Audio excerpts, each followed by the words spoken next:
This is KWR Radio, and my name is Kasisi Keriako Wakenywa, the host today.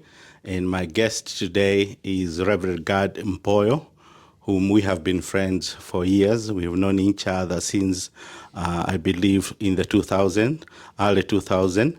And we have walked a journey together, as both as ministers, as Christians, as even in the academic world. We crossed paths here and there. And I'm so grateful to have you this hour, and for you, Reverend Gad, agreeing to be part of this interview. Possibly, let's begin by you telling us, who is Gad Mpoyo? Yes, thank you so much for inviting me to be part of this interview.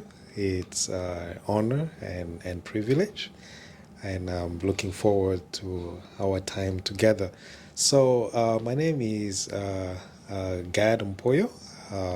I come from the Democratic Republic of Congo, and I'm a minister in the Presbyterian Church, pcusa, and I lead a new worshiping community called Shalom International Ministry, and also play a role in the national level with the Presbyterian Mission Agency, specifically with 1001 New Worshiping Community, where we help start, grow new worshiping communities. For the interest of our viewers and our listeners, when you say 1001, what do you mean? What is 1001? Are they numbers, or what is 1001? Yeah, that's a really good question. And many times when I say 1001, and people will be like, what is 1001? You know, but a brief story about 1001. I believe in 2012, the pcusa voted at the General Assembly to start new worshiping communities, and among the people who were coming up with that idea, so they talked about, like, in the next 10 years we will start 1001 new worshiping communities. So Okay. that's kind of how that a name came about. So it is a PCUSA, Presbyterian Church USA, Yes. Venture that targets just immigrants or people in general. Yeah, so it's a pcusa initiative, as I say, which started in 2012, and everybody is the one who kind of feel called to start a new worshiping community. It might be people are coming from different countries, like immigrant, and also there are people here in the United States who feel that call to start a new worshiping community. All are welcome to discern that call to start a new worshiping community. Okay. Yeah. You also did mention that you work for the national church, and you said something disaster. What did you say? Presbyterian disaster management? No, or what did you say? Yeah. So within the Presbyterian structure, there is an agency called Presbyterian Mission Agency. And so the 1001 is part of that Presbyterian Mission Agency. So I work there. So you work for the national church. Exactly, yes. Would you mind sharing with us your role in that national level, at that national level? So at the national level, I work as the associate for the Eastern region to help start new worshiping communities. Okay. Yes. And the Eastern region here is the USA Eastern region. Yeah. So within the denomination. Yeah. USA Eastern region. So meaning there are blocks. There's the Eastern region. There are other regions, and you work for those one of the regions. Exactly. So we basically divided in three regions. There is the Eastern region that comprises north part of the United States and south, and then there is a central region, and then there is western region. Okay. So me specifically, I work with the eastern region, north and south region of the United States. All right. Congratulations for your role Thank you. in the denomination. You did mention that originally you are from Congo. Yes. How was that journey to all the way to the national church? You working for the national church. Could you tell us a little bit about Gad Mpoyo in Congo and how he ended up in... This has been really an interesting journey. It all started in the Democratic Republic of Congo, where I was born, and I grew up in Congo. And when I finished high school,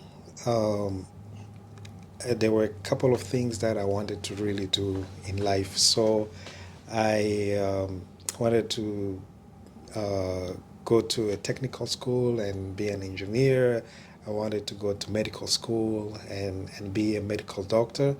So what happened is when I finished high school, I went to medical school. And I spent there the first year and second. When I was about to get into my third year, that's where I started really discerning about my call to ministry. So I had to really take a U-turn. That was a really big decision to stop going to medical school and then leave Congo and go to Zimbabwe to start theological school at Africa University. So I took that leap of faith and then went to Zimbabwe, spent 5 years in Zimbabwe, and the first year I had to learn English. If you had talked to me in 2000, maybe I was not going to be able to finish even a sentence. Oh, wow. So study English 1 year and then study theology 4 years. And then when I finished 4 years, I had an opportunity to come to the U.S. And then when I came to the U.S., I went to Emory. That's where I think... That's where we met. We met at Emory, Emory University. Exactly. Yeah. So while I was at Emory, that's where my journey with the pcusa started. Okay, before we get to that, we're going to get to that. Let's talk a little bit. So you say that you had to learn English. So what was your first language or second language that you used before you got into Zimbabwean University? Yeah, so my first language was Swahili. Swahili, okay. And combined with French. Okay. So Swahili was the language that we spoke at home. Okay. We spoke in the neighborhood. Yeah. But when we came, we went to school. French was the official language. Okay. Yeah. So I really studied in French, and at the same time, like just the common communicating with folks in the community. It was Swahili, and then there is another language like Kiluba, which is my mother tongue. Okay. We communicated also in that language, and Lingala too. So you were talking about Lingala, yeah? Yeah. So Lingala is also one of the languages spoken in Congo. So those are the languages I was speaking. I'm still speaking even now. Before I moved to Zimbabwe, yes. Oh, so you're a multilingualist, as we may, in this case, that you are able to communicate with all these different languages. Yes, at least 5 languages. Yes. Yes. And Lingala Lingala and Swahili, are they used interchangeably, or Lingala is the main language in Democratic Republic of Congo? Yeah, so it depends on like the region of the Democratic Republic of Congo. Okay. You locate yourself. Yeah. So like if you let's say go to like capital city and north. Yeah. Folks speak more Lingala. Okay. But if you go to like eastern region and then you come to the south, Okay. it's more Swahili, which is spoken. Okay. Then if you go to like the Kasai region, then it's Chiluba. So Okay. it depends on where you are. But the uniting one is mainly French and Swahili. Yeah, French is the official language, and then whichever region you are. Like for us, we were in the south, so Swahili was. Yeah, but we could also pick, Lingala. Yeah. Yeah, because a lot of songs and they were just in Lingala, and sometimes we would go to the capital city and come down. So that's how we used to kind of learn. Most of us know the Democratic Republic of Congo or the former Zaire. More of it Lingala music. Exactly. Yeah. Everybody, and your music was really loved even to this day. And we learned a lot of dancing style. Exactly. From Congo. So, what led you to leave a space that you're very comfortable in, where you could speak French? You could speak Lingala, where you could have tutors and teachers who spoke the language that you're comfortable with, to go to Zimbabwe to do your theological training there. Yeah, so part of the reason why I left Congo, one of the reasons is I'm one of the people who like to go into like new environment, meet new people, taste new kind of food. So after I left medical school, at that time the United Methodist Church started that university called Africa University. The one in Zimbabwe. Oh, okay. Yeah, it used to be. Were you a member or a minister in the United Methodist? Yeah, before I joined the Presbyterian Church, I grew up as a United Methodist. Okay, in Congo. In Congo. Oh, okay. So that university was a Pan-African university. Okay. And since getting in encounter with like different cultures, and so I was really curious to see like, oh yeah, this is a Pan-African university. Why can't I go and learn?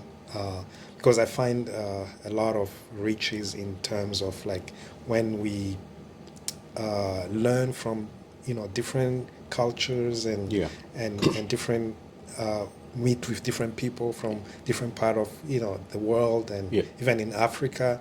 So that was one of the motivating factors for me. Of course, in Congo we have theological studies, great professors, but I wanted just to explore. Something that larger than just Congo. Yes. And mostly instructions in universities and colleges was in French. Yeah, most instructions, they were in French. Yes. So how was it for you to transition? Like learning a new language altogether, and again going into studies in your adulthood. Yeah, I mean that was not an easy transition. I would say because I was already over 20 when I left. When you left Congo, yeah. So especially when it comes to like learning a language, it can be a difficult thing. Not only the language, but also even the culture around that language. But it takes someone to really love that language. So I had to, be disciplined Yeah. and spend a lot of hours in the library, Yeah. and also just connecting with different people and talking, reading. So it was not a easy transition, but with discipline and determination and just that passion of learning another language, because already I was speaking 4 languages Okay. before. Then I said to myself, uh, I think I can learn a new language. Yeah. Even before I left Congo, we would pick here and there some English words, Yeah. but just being outside the Outside the country, country, yeah, that provided even more time to focus Okay. and learn. Yeah. Okay, so now you're trained as a minister. You got your your theological degree in Zimbabwe. Did you go Exactly. back, or you just came straight to the So, United States? so when I finished, I went back to Congo, but it was a very short, Short. Okay. yeah, like 2 months. Oh, okay. And then I came to the Okay. United States. And why did you choose Emory? Yeah, so Emory, And that's, again, as he said, that is where we met. I was going to school there. I think you came a year later, or what? Or was I? I can't remember the exact time. yeah, but we didn't yeah, meet there. Yeah. exactly. I think you were ahead of Yeah, me. yeah. So what led me to come to Emory at Africa University in Zimbabwe? We used to have like visiting professors. Oh, okay. And who taught at places like Emory and yeah. different places. So when we were about to graduate, there was one of my professors who suggested like it might be a good idea for you to do a master's degree. Yeah. And among the universities, she recommended Emory. Oh, okay, yeah, so cool. that's how I connect. I applied different places, Yeah. and when I applied, and all the process and Yeah. scholarship and all that. So that's where So I you came. ended up at Emory. Exactly. Yes. One of the things that we do at KWR is to tap into the experience, the immigrant experience, transitioning now from Africa to the United States. Yes. You moved. At least you already have an experience of transition from Zimbabwe, or from Democratic Republic of Congo to Zimbabwe, but now this was a major shift coming yes. to the United States. How was yes. that to you? Yeah, so that was a really big shift. Shift in a couple of ways. One way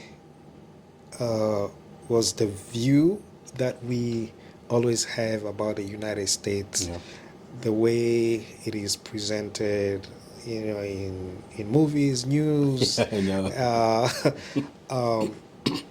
And then coming and seeing the reality itself of the United States, that was a big shift. Yeah.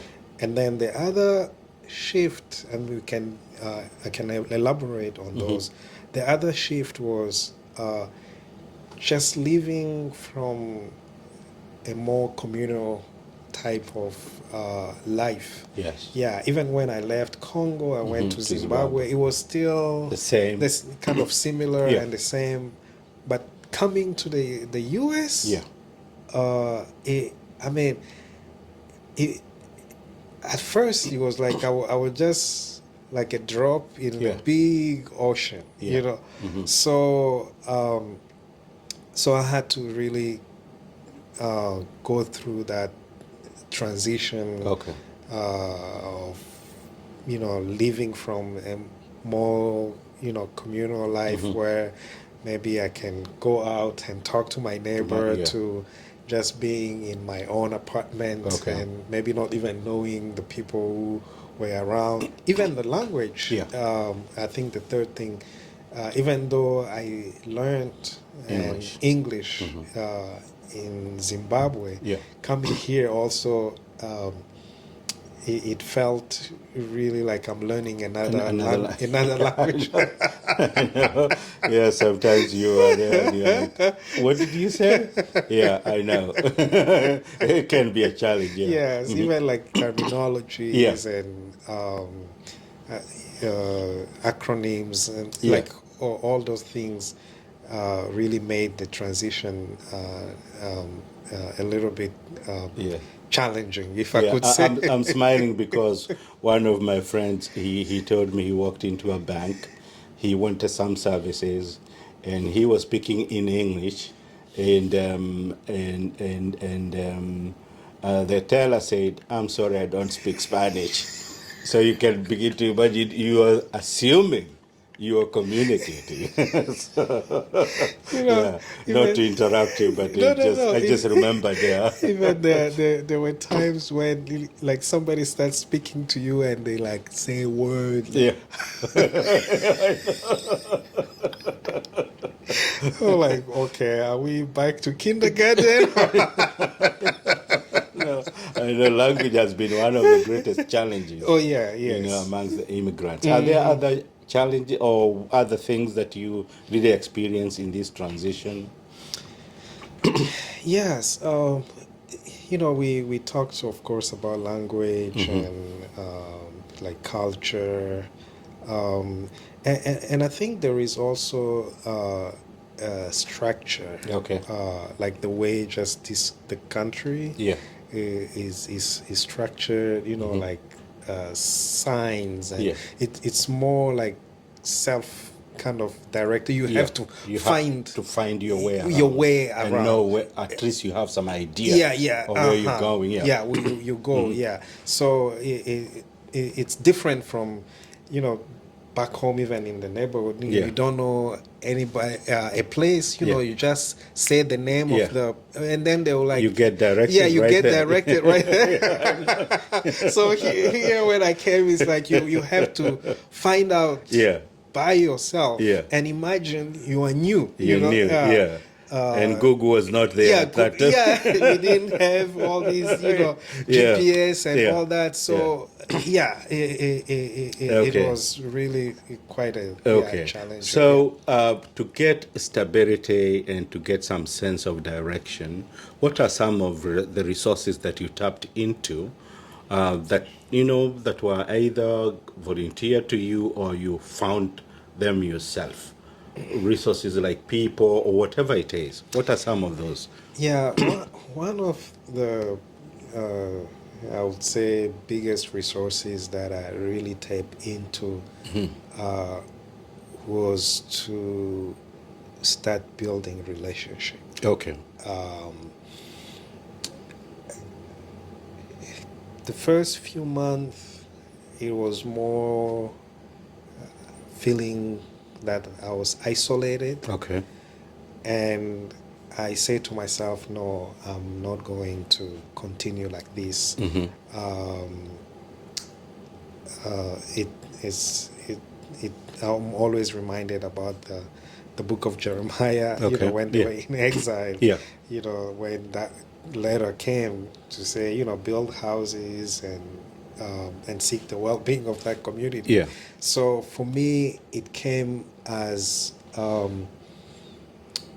I'm here, and I need to start building relationship with the people here. Yeah. So since I came into like an academic setting, Yeah. I started building relationship with my classmates. I started joining the choir. I started joining different clubs on campus. Yeah. So all that helped me now when I build relationship, then in talking, in maybe visiting places, that's where I started getting to know, kind of putting my foot in the culture of this country. Yeah. Okay. So I would say really, building those relationships, and those relationships really helped me to learn things, and along with that, not really to be ashamed of asking questions. When I didn't know anything, absolutely. I would, ask. Generally, I may be a quiet person, but I had really to come out of my shell and ask what I didn't know, and people were really, open to tell me maybe what to do. If they didn't know, they will tell me. But as I said before, relationship were really key for me to kind of settle in this country. Yes. So as you're transitioning and as you're trying to build these relationships, were you here with your family or you came alone? So when I came, first I came alone. Okay. So I spent 2 years. Okay. And after 2 years, that's where my wife joined me. So when you're trying to figure out your way, they were not here, but you became kind of their support when they got here. Exactly. Did they experience the same challenges as you did when you were new, or it was different? I think it was a little different for them. Of course, there was the cultural shock and all that. But I think to some extent, I kind of built those shock absorbers for them. So they didn't really feel it the way I felt it when I arrived. So and the fact of being here 2 years, I knew few things where I can point to them and direct them. So it was more bearable for them. Than maybe when I came. Yes. Okay. All right. Okay. So you are now at Emory, and you at some point you didn't mention that is when you started thinking seriously about pcusa. So you still, denomination-wise, you're still within, when you're going through studies, you're still within the United Methodist. Talk to us a little bit about that and the transition. So when I was at Emory and connecting with building relationship, so there was one of my professors. She went to be with the Lord now, but at that time she was a professor and at the same time a Presbyterian minister. Okay. And the pcusa, they had a church which was running a homeless shelter. Okay. So in building relationship with my professor, one day she came to me and say, we have this homeless shelter, and we've been having students who would help run the shelter, because she was like the coordinator. And then student will go and help out. So she asked me if I could do that, even though I didn't know much about homelessness and I say yes. Okay. And as I started working at a homeless shelter, there were a lot of volunteers who would come. Okay. And pcusa like from local congregation in Yeah, Atlanta. not from the Methodist Church, but not from the United Methodist, but from pcusa churches. We used to have like maybe one United Methodist who will come, and they will come and serve food, but majority were like pcusa. Okay. So Presbyterian Church. So that's where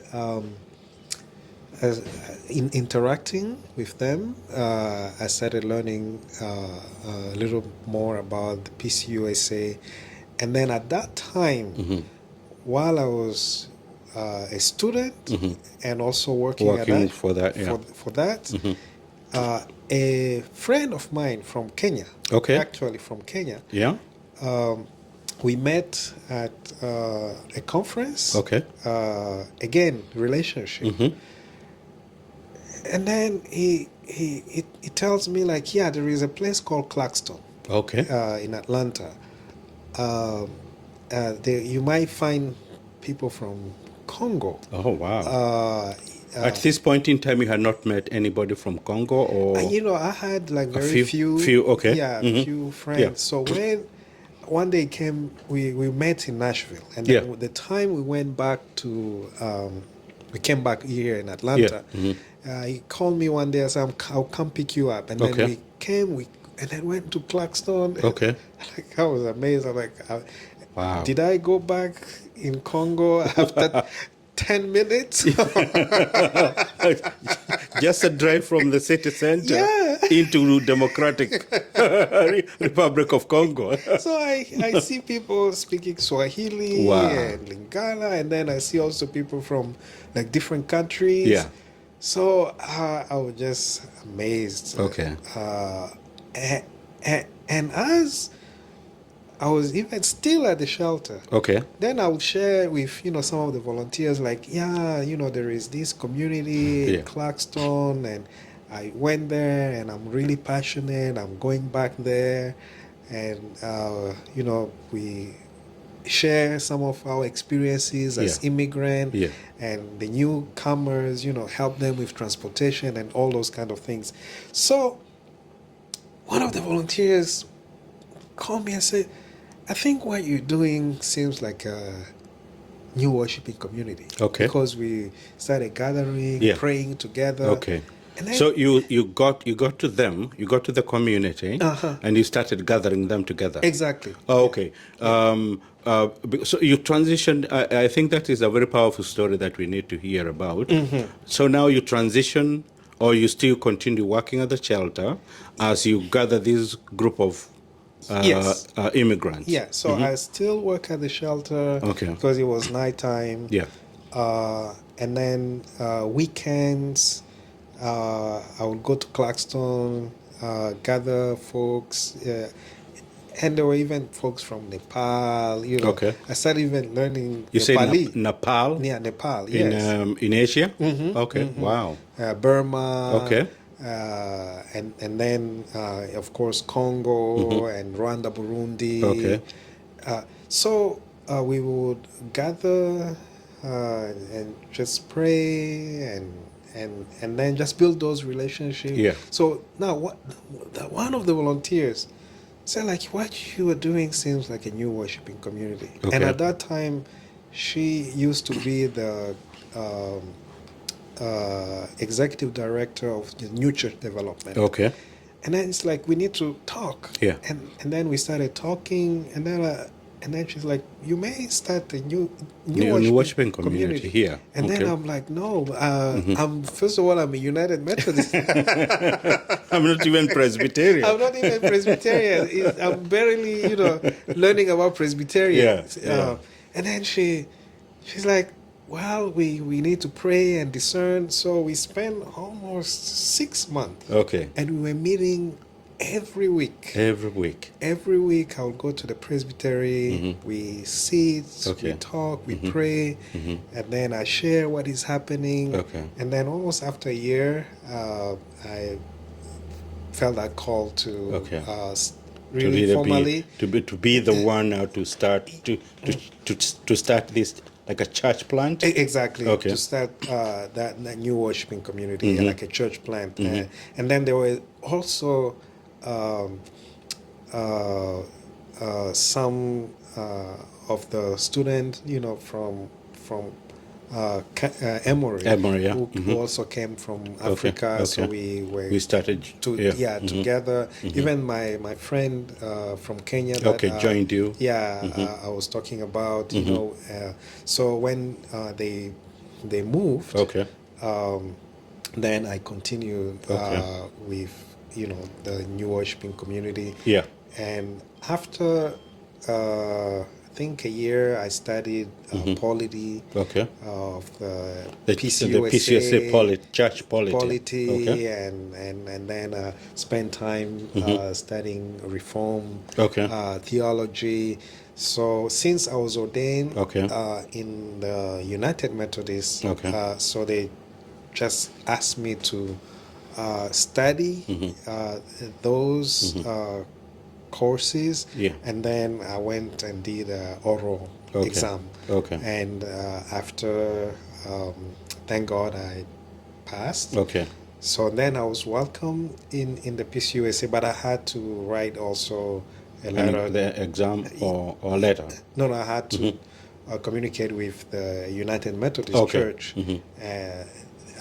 and then get also their permission. The one in Congo or the one here? Yeah, the one in Congo. In Congo, okay. Yeah, so the bishop, wrote a letter to say, like, okay, he was in good standing. Now he can, you can have him as minister. Okay. And that's how I transitioned into PCUSA. Yes. Oh, wow.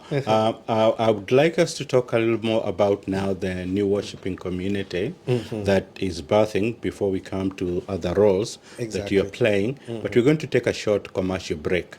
Okay. When we come back, we'll tap it into that. Kiriakou Waves Radio, the heart of our community, where stories and voices come together to inspire and empower. This broadcast is sponsored by Optivan Group, Kenya's premier leader in the real estate sector, transforming lives across Africa.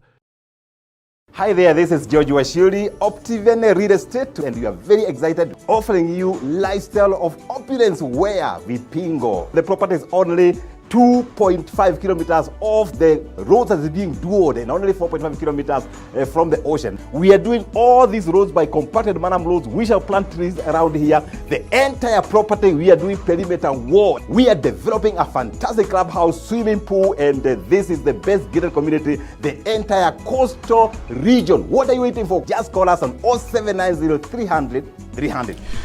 Welcome back. Again, my guest today is Reverend Gad Mpoyo, who, as we have heard, has come a long journey and now is a Presbyterian minister working for a community here in Atlanta. We are actually in Atlanta, Decatur, in an area called Clarkston in Atlanta, and also working for the national church, the Presbyterian Church.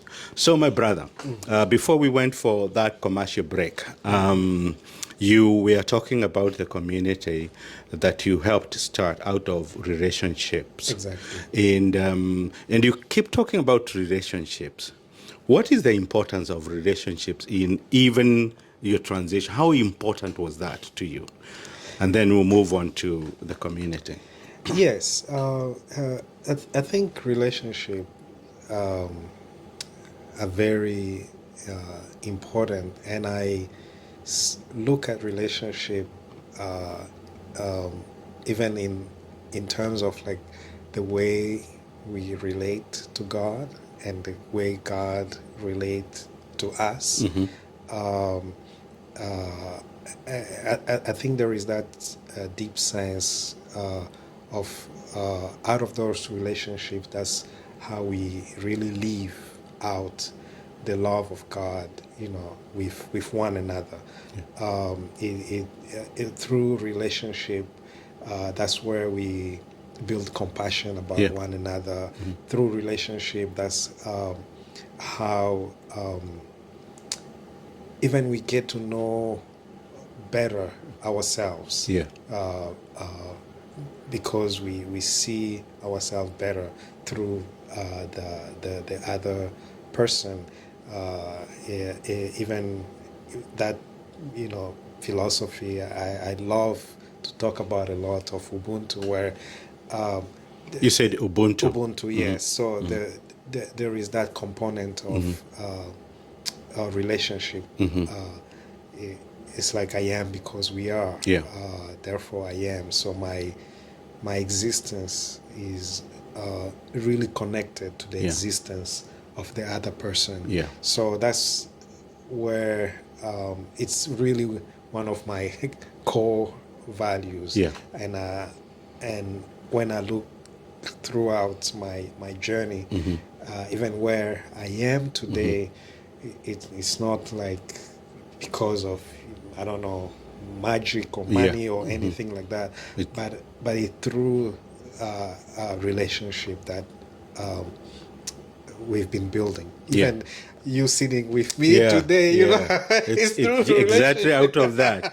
And that's great because, you know, most opportunities are lost because we either don't know how to connect with people or we fear that connection. And what I'm hearing is that even in after connecting, that's when you are able to see beyond yourself, that you can Exactly. begin to reach out to the other and to be compassionate as you are. Exactly. So that being one of your core values, it led you now to Clarkston, as you have told us. Exactly. And you have now this community. Could you talk to us about that journey now of the community? Because I know it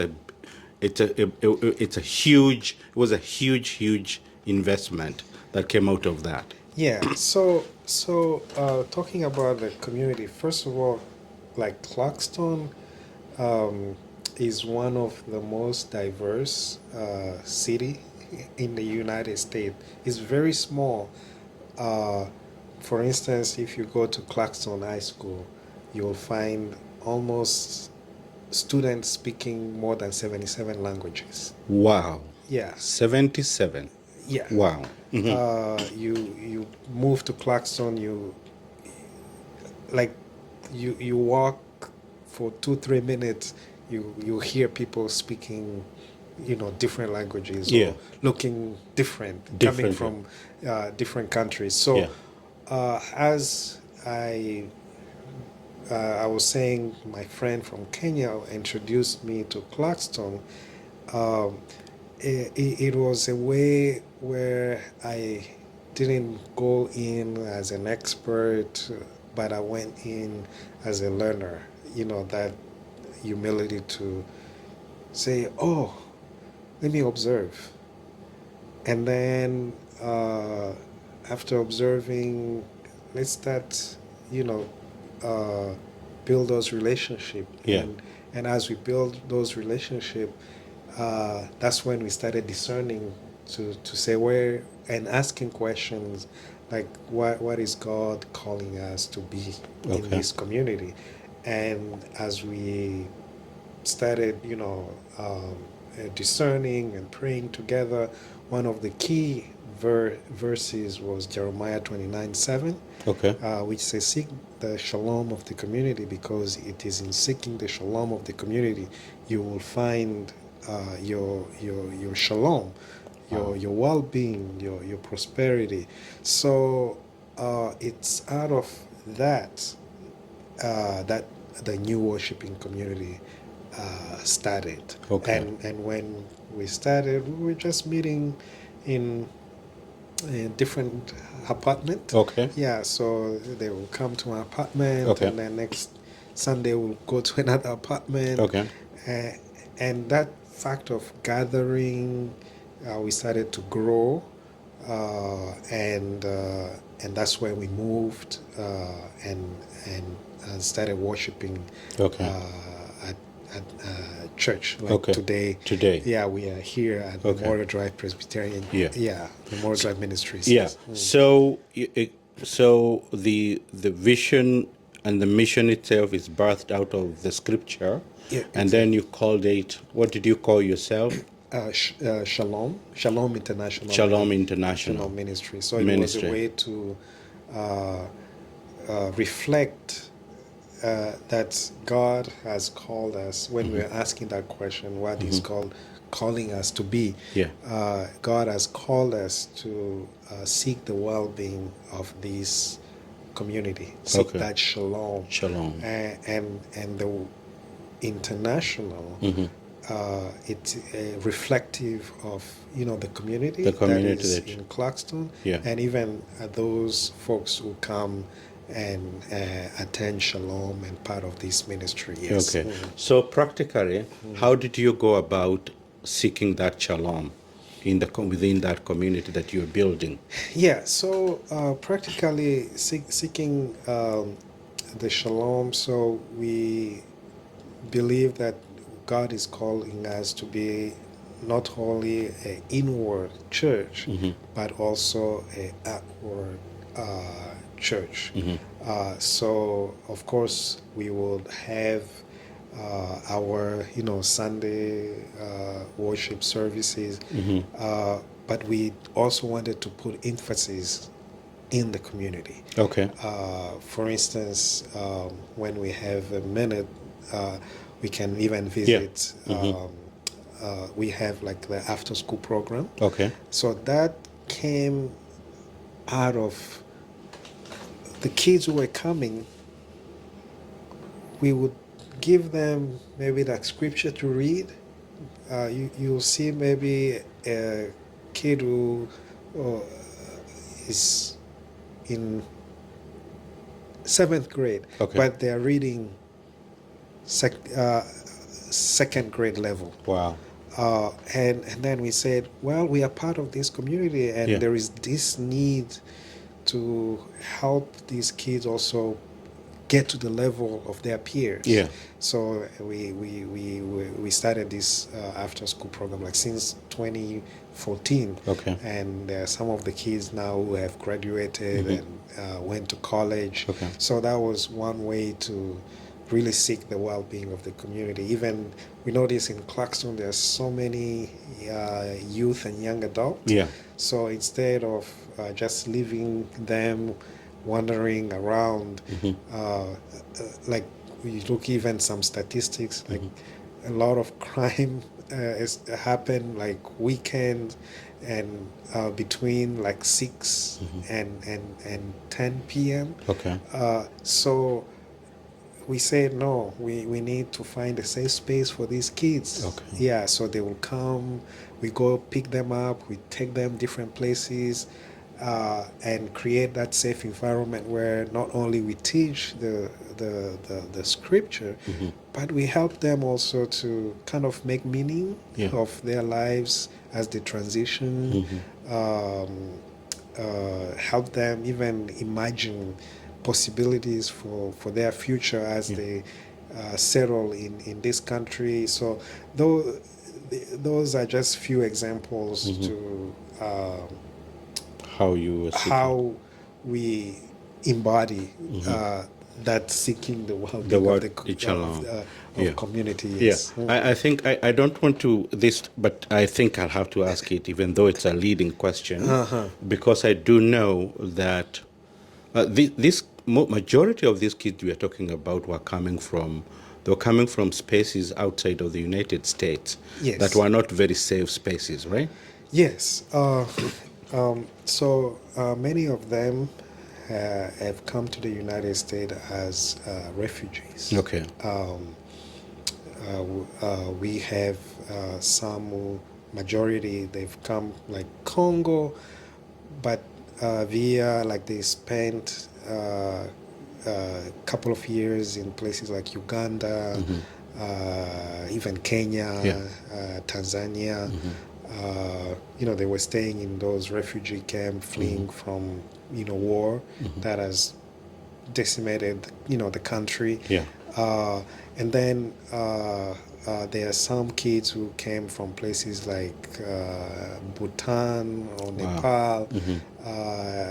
And even those ones were coming as refugees, or those? Yes, they were also coming as refugees, and also we have kids who came from Togo. Okay. But they left Togo and spent years like in Ghana, and then before they came over to the U.S. Came over to the U.S. So it's all range of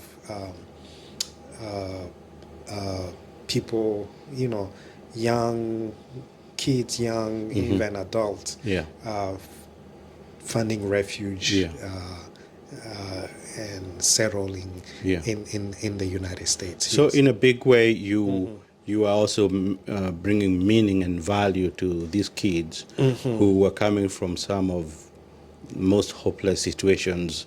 Yes. And for them to begin to believe in themselves. Exactly. So the like leaving, the country, and they're own country, being uprooted, Yeah. leaving their families, friends, and coming to a new country is very disorienting. Yeah. You know, Yeah. even learning a new language. So when they come here, even going into the school system, sometimes they feel less than. Yeah.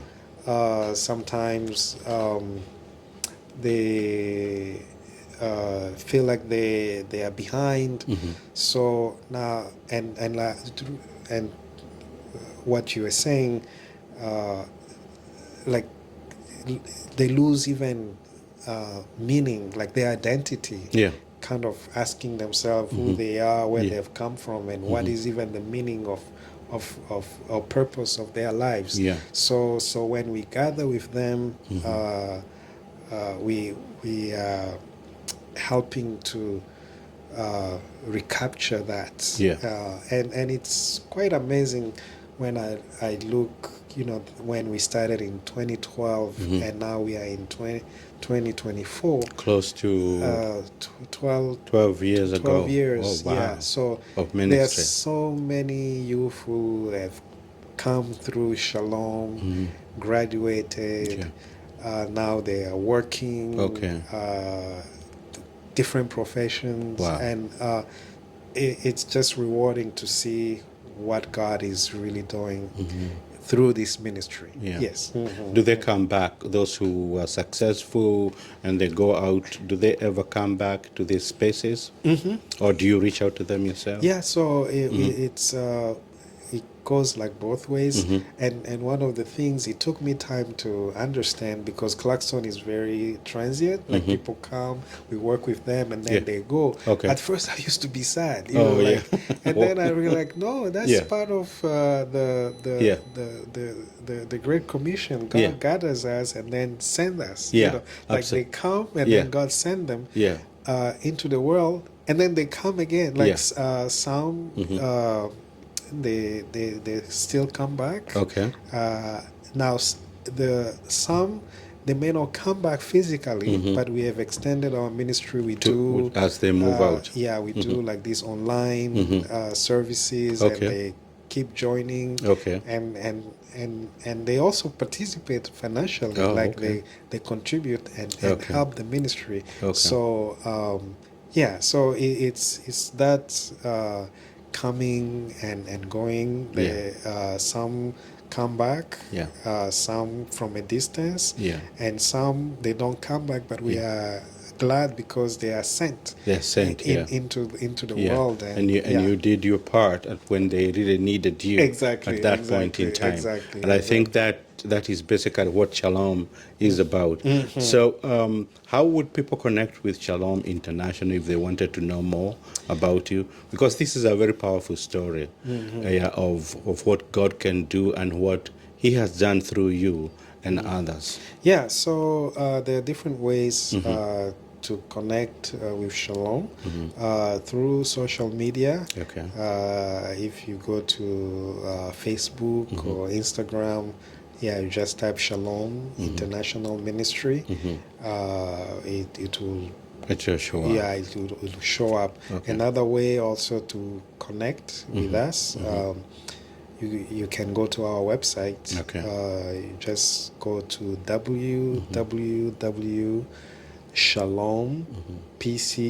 www.shalompcusa.org.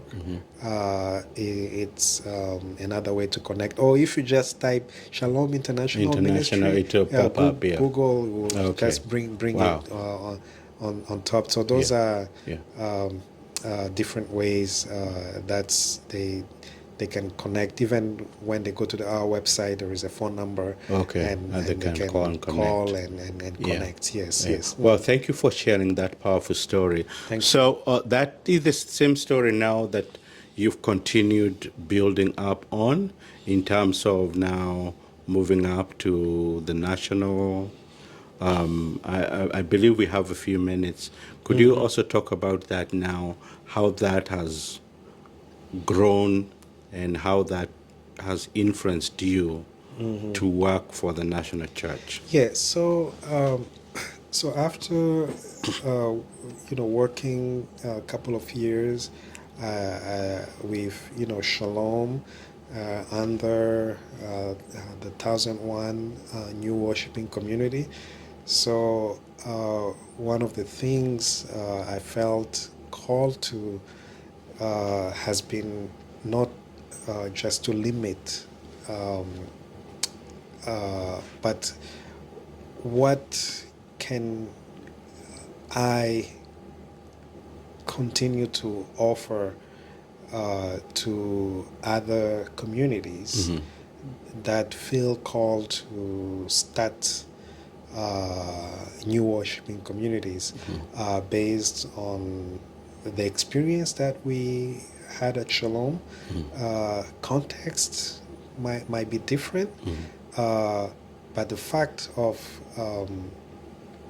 having that experience and having that opportunity to be connected to so many resources within the 1001 movement, that's what kind of led me to start working at the national level. And it has been progress in a way where we started. I started like a part-time, and I was working only for the eastern region, southeastern region. And then as my role started to expand, I also moved into like working in the northeast region.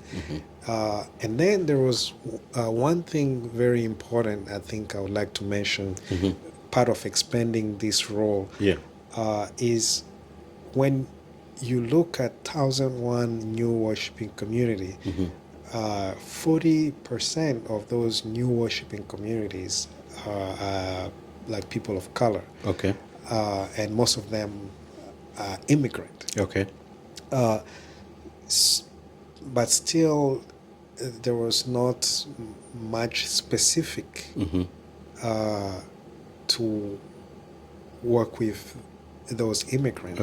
So I'm really thankful for the leadership of 1001 New Worshiping Communities.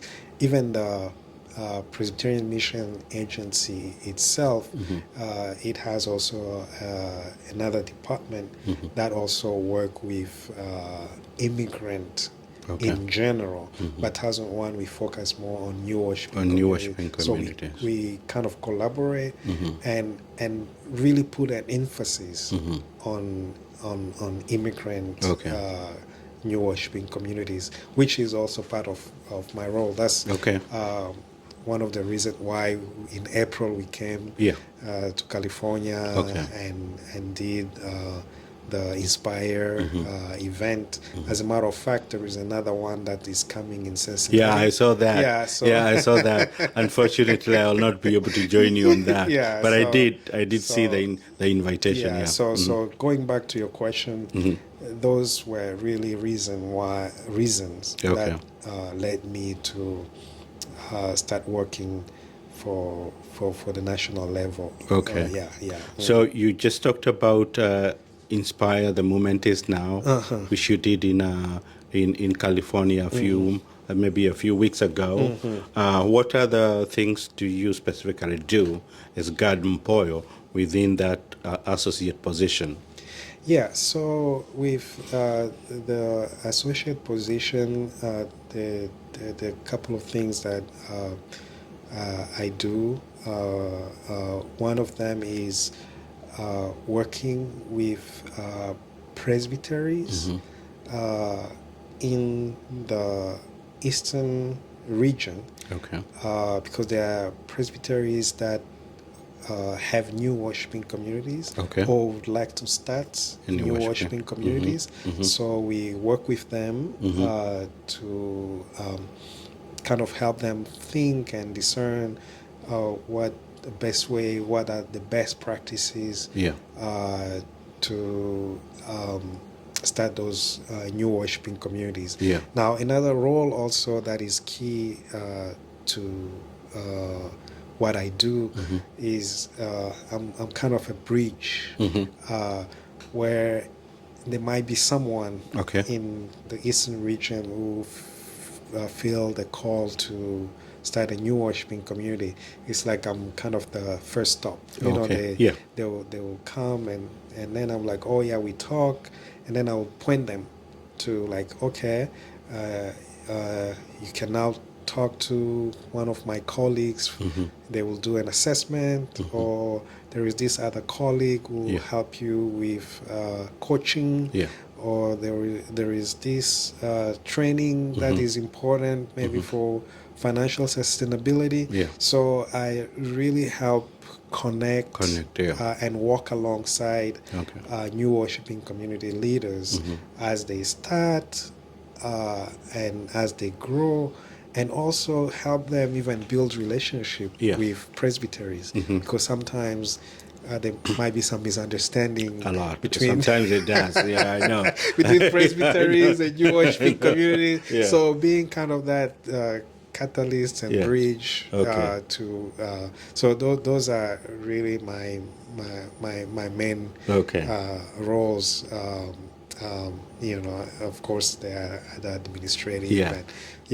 I had a recent conversation with Princeton Abraha. Yes. Do you ever work with him in this role, or even APLA? What are there partnerships or things you do together? Oh yeah. Reverend Princeton, I like him a lot. He's very wise, and his office, because he works with the Africa office, and 1001, we really work in close collaboration. Like last year, we took a trip with him for a couple of days. We went to Wichita, Kansas, and then we went to Lincoln, Nebraska, Omaha, and met with different new worshiping communities, even communities of like from South Sudan, and connect them to resources from his office and our office. So we really work in a really close collaboration, and also with APLA. So we try our best to pour all the resources that we can get from 1001, and that way it benefits our communities. So, yes. For next time, I would like to explore further your work within the denomination and that coordination, and what specific things that you do. But again, I'm very thankful. But I wanted to ask, that journey that we have spoken about, from the Democratic Republic of Congo, Zimbabwe, United States, and what you're doing today, and your very experiences in different languages, different communities, and relationships being a key to you. What are some of the lessons that you have carried with you over time that you feel these are some things that I really can share with somebody else who may want to benefit from it? Yeah, that's a very good question. I think one of the lessons I've learned is as I've been entering into different cultures, different countries. One of the lessons I've learned is to take that posture of humility, and that posture of a learner. I think those two have helped me not to be quick to judge, not to be quick to take decisions, but to be able to really get deep into those new environments, and with time kind of seeing what direction to take, what step to take, and which goes back to really my main and core value of like build those relationships. So just taking that posture, I think, of humility and learner, Okay. I think has helped me to explore more and not be afraid of trying things, because sometimes we might be afraid because oh no, I have an accent, no, accent is a beautiful thing, right? Well, to most of us, it's a barrier. It's a big barrier that I better keep to myself. So just go in there with your beautiful accent and share what you have learned from others. I think it takes you a long way. It opens many doors, and of course, above all, just trusting in God and following God's guidance. So From our discussion, again, there are two things that I feel that they are very, very important for most of us, particularly from Africa. Number one is that Clarkston has always been here. And many, many people have passed by, including myself and others, but they never saw those opportunities because they never built relationships, as you did mention. That is number one. And then number two, you have talked about, as you're building the relationship, stepping out into other communities and the ability to just see everybody as a human being. And I believe that is one of the reasons why you've been able to, to connect with people, even in Zimbabwe and those other places. What message would you have to us, particularly the African leaders and African ministers and people who have a calling? They feel within themselves they didn't want to step up, but either they are closed up, they just want to go to their own, or they have these inhibitions, they're not able even to get out of their spaces to even check out a space. I think one of the things I would say is, first of all, the fact that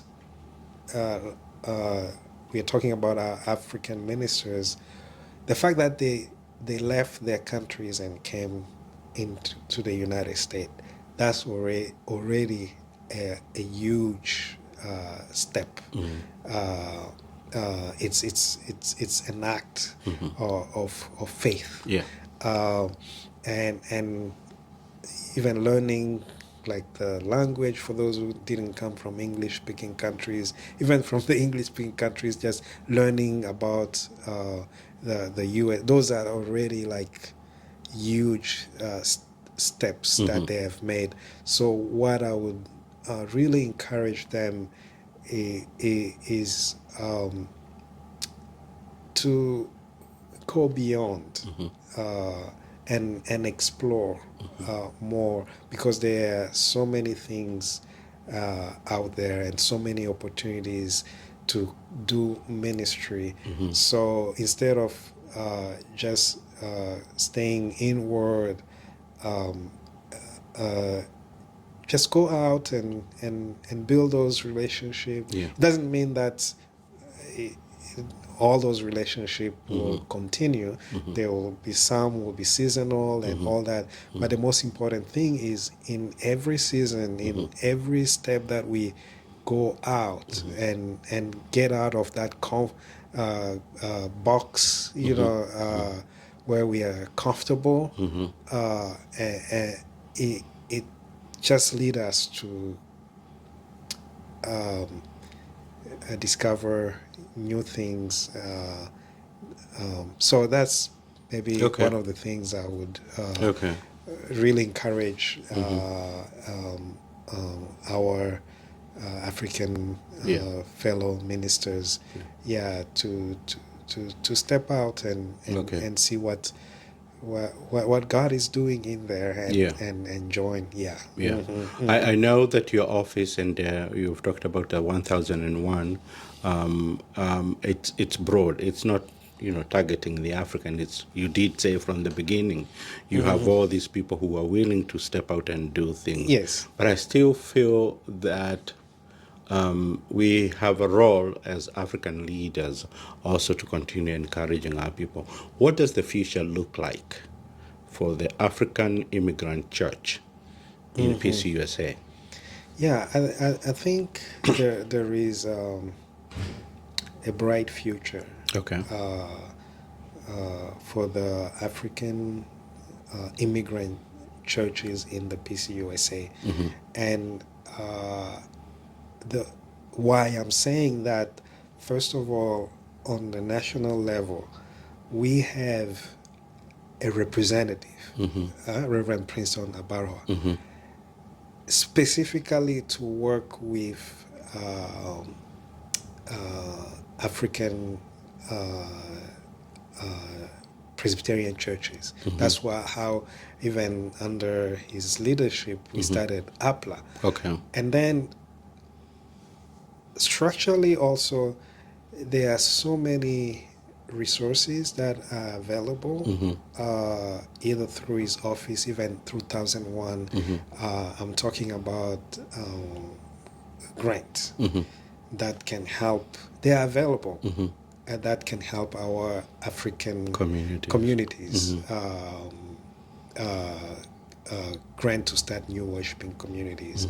They're really available, different level, like the seed grant, investment grant, growth grant, and just being part of the system, because to some extent also the pcusa is recognizing that these African churches are not just fellowships, are not just an addition. They are also bringing something new, a new vibrancy, a new way of doing church or being church. So we have so many that we can contribute to this denomination that we may not even think of. But it's up to us to step up and be present in those Presbyterian meetings and get their voices heard. Because like somebody said, if you're not on the table, you will be on the menu. So that era of being on the menu where I know. we want to put it to the end and being at the table. At the table, boss. you say, yes, your boss is there. So that's I see a bright future. Really. Okay, two more things and we'll wrap it up. Do you have a last word? And as you give us a last word, could you also say more about the Ubuntu and how that, plays into the whole, structure of your vision? So first of all, I would like to thank you for this great opportunity to share about my journey. And I just want to say a word of encouragement to my siblings, for like God is a migrating God, and God has been moving and still move with us every step, everywhere we go. There might be challenges, but we are not alone, and I've experienced it throughout my life. From Congo to Zimbabwe. I didn't mention times where I spent like in South Africa and Zambia and now in the United States and continuing to do ministry. So I just want to encourage everybody to say, yes, God is really walking with us and alongside us throughout our journey.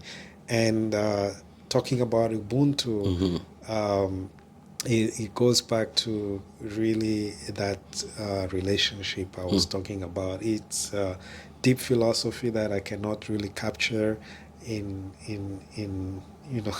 a minute. But what I take from Ubuntu is wherever I go, whatever I do, I always remember that my existence is dependent on the existence of my neighbor. And as I see my humanity in someone else, it will help me to be a better person. It will help me to see the other as someone who is created into the image of God, and that translates into the relationship that not only we build with God, but also we build with one another. Yeah. So, yeah. Thank you very much. It looks like it has taken you a little longer to do your doctoral studies. Yes. Why now, as we wrap it up? And I know you were a very ambitious man. Yeah. I hope you don't mind my bad manners. No. That's fine. Yes. Yeah, I mean, it used to, like when I came, it was like one thing that I was like, I have to do it. But with time, I think now, with the time I've been in the U.S., the time that I spent in ministry, I wanted also to take time to reflect more on what I've learned, and hopefully translate it into some writings that will help even other community. So that's why I think right now is the right time. I believe it is. It will be a very wealthy book, and I'll be looking forward to reading your research and also anything that comes out of that research or any other written work. I do appreciate your time. Oh, thank you so much. Reverend Gad Mpoyo. I had really prayed that we are able to do it face to face, but I didn't mind if we did it virtually. But I thank God for the opportunity to be here at Clarkston on Memorial Drive, being able to interview with you in your own office and in the Shalom International Ministries compound. It's such a beautiful opportunity. And I'm hoping God is going to give us more time, and trusting that and wishing you the very best as you continue working for the Shalom and also for your family and for the denomination. Thank you. God bless you, my brother. Okay, thank you. God All bless right, you. God bless you. God bless you. All right, asante. Asante.